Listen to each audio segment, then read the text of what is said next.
بسم اللہ الرحمن الرحیم۔ قرآن پاک میں ارشاد ہے، اے لوگو اپنے رب سے ڈرو جس نے تمہیں ایک جان سے پیدا کیا اور اسی میں اس کا جوڑا پیدا کیا اور ان دونوں سے کثرت سے مرد اور عورت پھیلا دیے۔ اللہ تعالیٰ نے تمام انسانوں کو ایک جان یعنی حضرت آدم علیہ السلام سے پیدا کیا اور ان کے وجود سے ان کا جوڑا یعنی حضرت حوا علیہ السلام کو پیدا کیا۔ پھر ان دونوں حضرات سے زمین میں نسل در نسل کثرت سے مرد و عورت کا سلسلہ جاری کیا۔ قرآن مجید میں انسان کی ابتدائی تخلیق کے مراحل اور انسانی نفسیات پر بہت شاندار کلام موجود ہے، اور کیوں نہ ہو کہ انسان کو خدا نے بنایا اور بنانے والے سے زیادہ کون جان سکتا ہے۔ اس حقیقت کو اللہ تعالیٰ نے خود قرآن میں بیان فرمایا، ترجمہ کیا، جس نے پیدا کیا وہ نہیں جانتا، حالانکہ وہی ہر باریکی جاننے والا بڑا خبردار ہے۔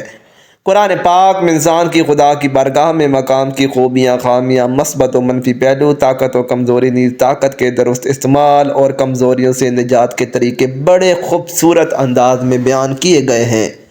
قرآن میں تفکر و تدبر کرنے والوں کے لیے یہ تحصیل بہت دلچسپ بھی ہے اور مفید بھی، چنانچہ ارشاد باری تعالیٰ ہے، اور بے شک ہم نے اولاد آدم کو عزت دی اور انہیں خشکی اور تری میں سوار کیا اور ان کو ستھری چیزوں سے زر دیا اور انہیں اپنی بہت سی مخلوق پر بہت سی برتری دی۔ مراد یہ ہے کہ انسان کو عقل، علم، قوت، گویائی، پاکیزہ صورت، معتدل اور قدر و قامت عطا کیے گئے۔ ناظرین، جیسا کہ ہم سب جانتے ہیں، جوڑے آسمان پر بنائے جاتے ہیں اور ان کے ملاپ سے افزائش نسل ہوتی ہے۔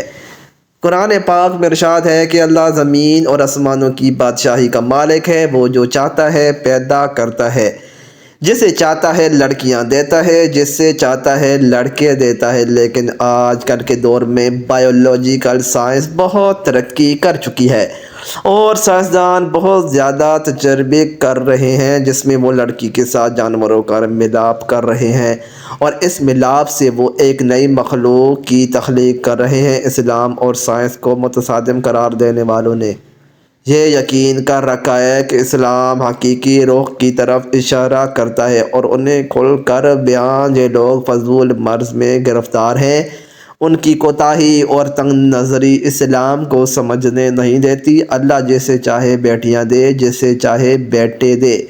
اس میں میڈیکل سائنس پر یقین رکھنے والے یہ نہیں مانتے کہ میڈیکل سائنس نے تو زیادہ تفصیل بیان کر رکھی ہے کہ اس پر کسی کو قدرت حاصل نہیں، بلکہ یہی نظریہ 1400 سال پہلے رسول اللہ صلی اللہ علیہ وآلہ وسلم نے بھی کھل کر بیان کیا تھا۔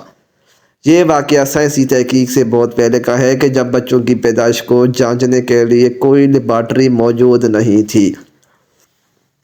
اللہ تعالیٰ نے اپنے پیارے نبی حضور اکرم صلی اللہ علیہ وآلہ وسلم کو دنیا اور آخرت کی ہر چیز کے بارے میں پہلے ہی بتا دیا تھا۔ حضور اکرم صلی اللہ علیہ وآلہ وسلم کو یہ علم بھی عطا کر رکھا تھا کہ آپ صلی اللہ علیہ وآلہ وسلم نے یہودی کے سوال پر انہیں یہ سوال پوچھا تھا کہ یا رسول اللہ صلی اللہ علیہ وآلہ وسلم، آپ ہمیں یہ بتائیں کہ لڑکی کس طرح پیدا ہوتی ہے اور لڑکا کیسے پیدا ہوتی ہے۔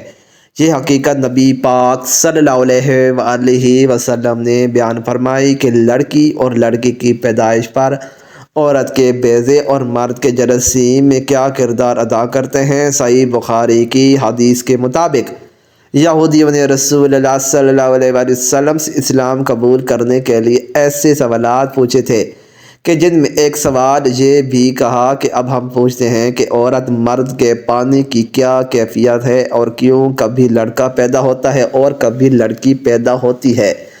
آپ صلی اللہ علیہ وآلہ وسلم نے ارشاد فرمایا، سنو، مرد کا پانی گاڑھا اور سفید ہوتا ہے اور عورت کا پانی پتلا اور زردی مائل ہوتا ہے، جو بھی غالب آ جائے اس کے مطابق پیدائش ہوتی ہے۔ جب مرد کا پانی عورت کے پانی پر غالب آ جائے تو حکم الہی سے اولاد نرینہ پیدا ہوتی ہے، اور جب عورت کا پانی مرد پر غالب آ جائے تو حکم الہی سے لڑکی پیدا ہوتی ہے۔ یہ جواب سنتے یہودیوں کے سردار نے اسلام قبول کر لیا تھا۔ حضرت عبداللہ بن سلام، جو اللہ کے رسول صلی اللہ علیہ وآلہ وسلم کی بات سن کر کلمہ شہادت پکار تھے، انہوں نے عرض کیا کہ یہودی بہت بیوقوف لوگ ہیں، اگر انہیں میرا اسلام لانا پہلے سے معلوم ہو جائے گا تو وہ مجھے ملامت کریں گے۔ آپ صلی اللہ علیہ وآلہ وسلم سے پہلے ذرا انہیں قائل کر لیجئے۔ اور اس کے بعد آپ صلی اللہ علیہ وآلہ وسلم کے پاس جب یہودی آئے تو آپ صلی اللہ علیہ وآلہ وسلم سے پوچھا کہ عبداللہ بن سلام تم میں سے کیسے شخص ہیں؟ انہوں نے بہت ساری اچھائیاں ان کے سامنے بیان کی ہیں اور کہا کہ وہ بڑے بزرگ اور دانشور بھی ہیں، بزرگوں کی اولاد میں سے ہیں، اور وہ ہمارے سردار بھی ہیں اور وہ سرداروں کی اولاد بھی ہیں۔ آپ صلی اللہ علیہ وآلہ وسلم نے ارشاد فرمایا کہ اگر وہ مسلمان ہو جائے تو تمہیں اسلام قبول کرنے میں کوئی مسئلہ یا پریشانی تو نہ ہوگی۔ کہنے لگے نعوذ باللہ، وہ مسلمان ہی کیوں ہونے لگے؟ وہ تو ہمارے سردار ہیں اور بہت پکے ہیں اپنے عقیدے کے۔ وہ اپنے مذہب یہودیت کو چھوڑ کر کبھی بھی اسلام قبول نہیں کریں گے۔ وہ ہمارے سردار ہیں، ہمیں ان کا خوب پتہ ہے۔ اتنے میں حضرت عبداللہ بن سلام جو اب تک چھپے ہوئے تھے باہر آ گئے اور زور سے کلمہ پڑھا تو تمام کی تمام یہودی شور مچانے لگے کہ یہ تو خود بھی برا ہے اور اس کے باپ دادا بھی برے تھے، یہ بڑا نچلے درجے کا آدمی ہے اور خاندانی برا ہے۔ پھر عبداللہ نے فرمایا حضور اکرم صلی اللہ علیہ وآلہ وسلم سے کہ مجھے اس چیز کا ڈر تھا کہ یہ لوگ جھٹلا لانے والے ہیں۔ زمین و آسمان کا صرف اللہ تعالیٰ ہی مالک ہے، وہ جو چاہتا ہے ہوتا ہے، وہ جو نہیں چاہتا نہیں ہوتا، جسے چاہے دے اور جسے چاہے نہ دے، جسے چاہے صرف لڑکیاں دے اور وہ جسے چاہے لڑکی ہی عطا فرماتا ہے، جیسے ابراہیم خلیل اللہ، اور جسے چاہے لڑکیاں سب کو دیتا ہے جیسے حضور اکرم صلی اللہ علیہ وآلہ وسلم کو، اور جسے چاہے رکھتا ہے جیسے حضرت یحییٰ اور حضرت عیسیٰ کو۔ پس یہ چار قسمیں ہیں، لڑکیوں والے، لڑکوں والے، دونوں والے اور دونوں سے خالی ہیں۔ وہ علیم ہے، ہر مستحق کو جانتا ہے۔ پس یہ مقام بھی اس کا فرمان الہی کا جو حضرت عیسیٰ علیہ السلام کے بارے میں ہے، تاکہ ہم اسے لوگوں کے لیے نشان بنائیں، یعنی دلیل اور قدرت بنائیں، اور دکھا دی کہ ہم نے مخلوق کو چار طور پر پیدا کیا۔ حضرت آدم علیہ السلام صرف مٹی سے پیدا ہوئے، یعنی بغیر ماں باپ کے۔ حضرت حوا صرف مرد سے پیدا ہوئے، باقی کل انسان مرد و عورت دونوں سے، سوائے حضرت عیسیٰ کے، وہ صرف عورت سے بغیر مرد کے پیدا کیے گئے۔ پس آپ کی پیدائش سے چار قسمیں پوری ہو گئیں۔ پس یہ مقام ماں باپ کے بارے میں تھا، اور وہ مقام اولاد کے بارے میں بھی اس کی بھی چار قسمیں ہیں۔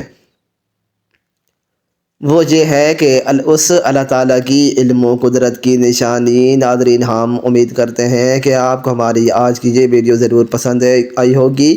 مزید اچھے ویڈیوز کے لیے چینل کو سبسکرائب کریں، ویڈیو کو لائک اور شیئر کرنا نہ بھولیں۔ شکریہ۔